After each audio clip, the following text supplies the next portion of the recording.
Naam, shukrani sana kwa kuendelea kusalia nasi, na ikiwa wewe ndo kwanza unaungana nasi, sasa ni habari za biashara na uchumi. Wananchi wanaojishughulisha na kilimo kama chanzo kikuu cha kipato katika vijiji vya Mwambao na Uweru, kata ya Ulanda, halmashauri ya wilaya ya Iringa, wamelalamikia kupanda kwa bei ya mbolea pamoja na ukosefu wa masoko ya uhakika wa mazao yao, wakisema hali hiyo imeendelea kupunguza faida ya shughuli za kilimo na kuhatarisha ustawi wa maisha yao kiuchumi. Kilio hicho kimepazwa na wananchi hao wakati wakiuliza maswali katika mkutano wa hadhara ulioandaliwa na mbunge wa jimbo la Kalenga Jackson Kiswaga. Clement Sanga anaarifu zaidi. Wananchi hao wamesema licha ya kuongezeka uzalishaji kwa kufuata ushauri wa wataalamu wa kilimo, changamoto za gharama kubwa za pembejeo na kuyumba kwa bei za mazao wakati wa mavuno zimekuwa zikikwamisha maendeleo yao, na hivyo wameiomba serikali na wadau katika sekta ya kilimo kuimarisha upatikanaji wa pembejeo kwa gharama nafuu. Mbolea zimezidi mno bei, au hatujajua kama kuna uwezekano wa kuwa na mbolea za ruzuku, basi Mungu atatujalia tupate hiyo mbolea ya ruzuku. Mbolea tunayoinunua sawa ina ruzuku, lakini very expensive. Hatuwezi kufikia malengo. Tunaendesha maisha kwa hayo mahindi. Mahindi sisi ndio maisha, ndio biashara, ndio tunasomesha watoto. Aidha, wakulima hao wameonyesha kusikitishwa na uhaba wa soko la uhakika. Serikali tutafutie masoko ili yale mahindi yaweze kuuzwa, yakiuzwa na sisi huku yatapush, tutaweza kuuza kwa bei ambayo angalau itatusaidia kuweza kuendesha maisha. Akijibu maswali hayo, mbunge wa jimbo la Kalenga Jackson Kiswaga amesema serikali ya awamu ya 6 imekushaanza utekelezaji wa ushauri unaotolewa na wabunge katika bunge kuhusu suala zima la ruzuku ya mbolea. Tumeomba serikali iendelee kuangalia namna gani itaendelea kuboresha masuala ya ruzuku, lakini ruzuku imebakia katika maeneo matatu kuanzia 80,000 kwa hiyo ni bei kwa kata, kwa nitajua bei yenu hapa ni kiasi gani, lakini kati ya 81, 82 mpaka 89 kwenye hizi za urea, keni na yadap. Na kuhusu masoko ya uhakika wa mazao yao, mbunge Kiswaga amesema tumeiomba serikali iache mipaka wazi. Mtu akitaka kuja kununua Zambia anunue, mtu akitaka kununua kutoka Kenya anunue, mtu akitoka Malawi aje anunue. Kwa swala hilo la mipaka tumeshaiomba serikali na serikali imeridhia. Mimi ni Clement Sanga, Channel 10, Iringa.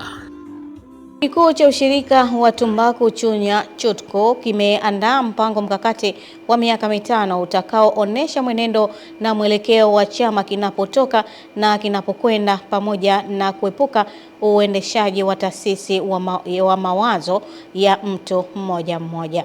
Rozi Chapewa anaarifu zaidi.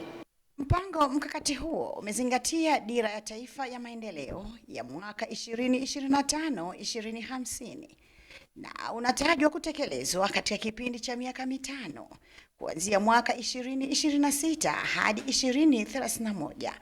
Wadau mbalimbali wa tumbaku ambao ni serikali, wakulima, vyama vya msingi na makampuni yanayonunua tumbaku wameshiriki kupitia rasimu hiyo na kutoa mapendekezo yao. Na hii inaelezwa kwamba uamuzi huu umefikiwa baada ya chama hicho kuwa na uongozi wa kupokezana. Amua kuwa na mpango mkakati kwa lengo la kutuongoza. Unajua sisi tunachaguliwa kila baada ya miaka 5 na miaka 3 anakuja kiongozi mwingine, miaka 3 anakuja kiongozi mwingine. Sasa kila mtu anakuwa na maamuzi yake. Kitu ambacho hakipendezi ndani ya taasisi kubwa kiasi hiki, kwamba unakuja na mawazo yako, lazima kuwe na kitu kinachotuongoza kwamba tunataka tufike wapi. Ni sawa kunakuwa na mafanikio ambayo umeyaona, lakini tunataka tuwe na mipango ambayo itakuwa imeandikwa, na yeyote atakayekuja kuanzia sasa ataikuta taasisi na mipango mikakati yake, yeye ni kufika na kuisimamia na kuitekeleza. Na haya ni baadhi tu ya maoni ya wadau wa tumbaku. Kupitia hili itawasaidia wao kila kiongozi anayekuja kujua nini mipango ya taasisi. Ninaamini Chutiko watakwenda kufanya hatua kubwa sana ya kimaendeleo na kuwatumikia wakulima wa tumbaku wa Chunya. Tumeona kwamba ni lazima Chutiko kwa miaka 5 kwa 80% iwe inaweza kujiendesha kidijitali.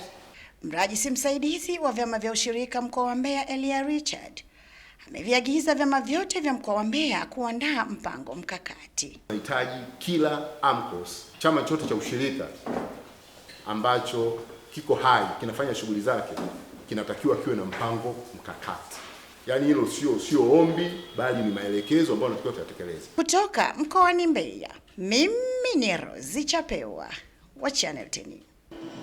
Naam, serikali kupitia Tume ya Taifa ya Umwagiliaji imeanza kutekeleza mpango wa kusambaza pampu za umwagiliaji zikiwemo zinazotumia nishati ya jua, ikiwa ni sehemu ya jitihada za kuongeza matumizi ya kilimo cha umwagiliaji kwa kuwawezesha wakulima kutumia maji kutoka mito, mabwawa na maziwa ili kuongeza uzalishaji wa mazao na kuimarisha usalama wa chakula nchini.